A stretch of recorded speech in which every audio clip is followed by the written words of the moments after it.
Hi friends, ఈరోజు నేను అల్లం పచ్చడి చేశాను. మా ఎదురుగుండా అమ్మ ఉంటారు, పెద్ద అమ్మ అన్ని పచ్చళ్ళు సూపర్ పెడతారు. ఆవుని పిలిచి పెట్టించుకున్నాను. పావు కేజీ అల్లం, పావు కేజీ చింతపండు, అర కేజీ బెల్లం,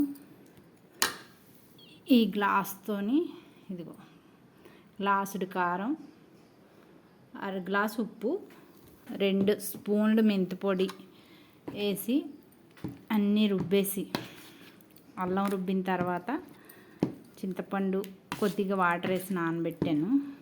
అది రుబ్బిన తర్వాత నెక్స్ట్ ఏమంటారు, వెల్లుల్లిపాయలు కూడా ఒక గుప్పెడు పేస్ట్ మొత్తం రుబ్బి